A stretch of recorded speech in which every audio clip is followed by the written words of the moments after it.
So what's up mga homies? So nandito naman tayo sa Notorious Motorsports. So another Camaro na naman ang gagawin natin ngayon. So eto, kung mapapansin nyo, marami nagpapagawa sa atin na Camaro, Challenger, tsaka Mustang. Siyempre member tayo doon. Nilagyan natin siya ng headers, intake, at full exhaust. Tapos eto, yung pinaka Y-pipe niya. So symmetrical to. Kailangan pantay. Hindi pwedeng mahaba yung kabila, dito maiksi. Kailangan lagi silang pantay. So etong setup na to, medyo maingay. Nilagyan din natin siya ng air intake. So ngayon, pakinggan natin kung may tunog ito. You know when I leave it ain't gon' be nobody after.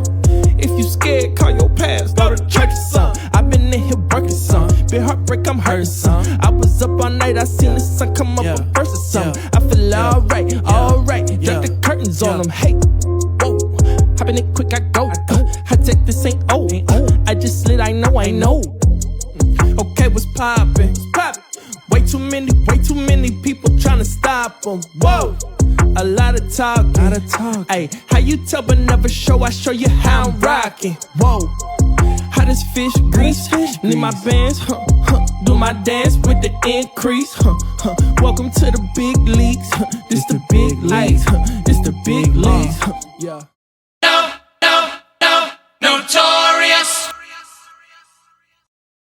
So what's up mga homies? So nandito naman tayo sa Notorious Motorsports. So another Camaro na naman ang gagawin natin ngayon. So sir, anong pangalan po nila? Berto po. Berto. So sir, Berto, saan ba kayo galing? Dasma po, Cavite. Dasma. So anong ginawa natin dito sa kotse? Palagay lang kami ng full exhaust ng muffler para sa Camaro natin. Maingay ba yung in-expect yung tunog? Sana po kung maingay. Maingay. Okay. So ngayon, pakinggan natin kung ano magiging tunog niya.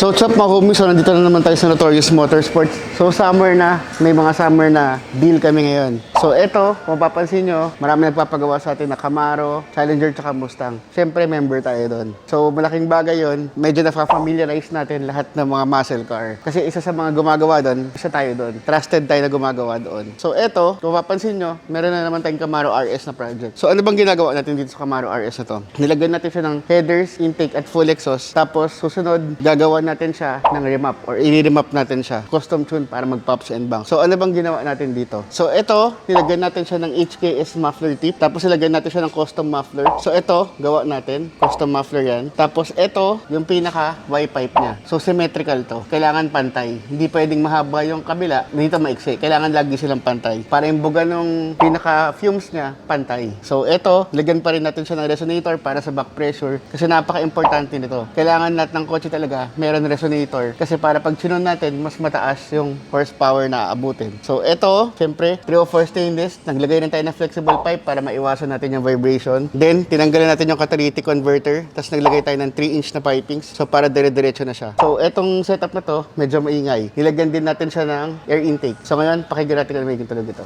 So ito, yung ginawa natin na Camaro RS.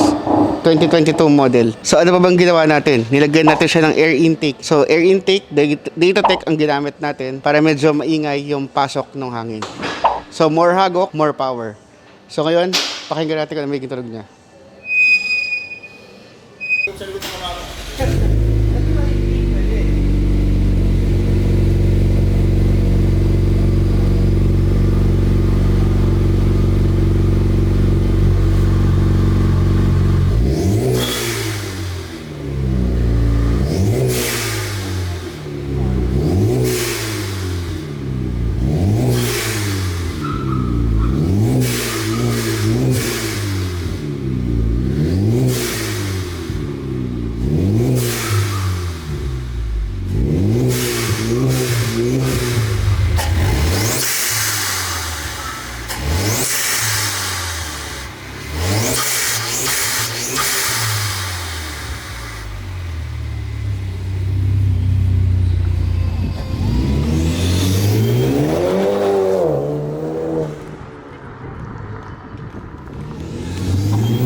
So sir, ano masasabi mo sa naginawa natin? Headers, intake, exhaust. Bangis. Ano? Tumulin ba? Halimaw. Halimaw. Halimaw lalo. Halimaw lalo. Okay, thank you boss.